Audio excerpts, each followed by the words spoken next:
বন্ধু হনছস কি?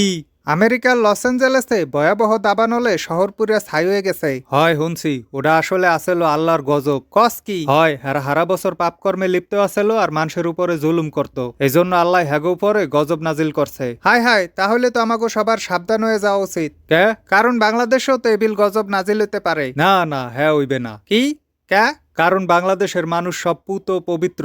এরা সবাই নব্য শিশুর মতো নিষ্পাপ দরবেশ। এদেশের সবাই দুধে দোয়া তুলসী পাতা। কিন্তু যারা চুরি ডাহাতি বাটপারি করে, এরা তো প্রয়োজনে করে। অশ্লীলতা নোংরামি করে, জীবিকার তাগিদে করে, পেট বাঁচানো লাগবে না। ভণ্ডামি করে, মানুষের উপরে জুলুম করে, ওগুলা কিছু না। ও টুকটাক করে, পরে আবার তবা করে হালায়। বাংলাদেশের মানুষ বুঝছো, উপরে উপরে একটু একটু শয়তানি করে, তবে সবার ইমান ঠিক আছে। ও, পাপি হইলে কি হইব, ইমান ঠিক আছে না? হয়, আসলে বাংলাদেশের মানুষ হইল সবাই অনন্ত জলিলের মতো। কিভাবে? সিনেমাও করে, আবার মাহফিলে যাইয়া ওয়াজও করে। বুঝছি।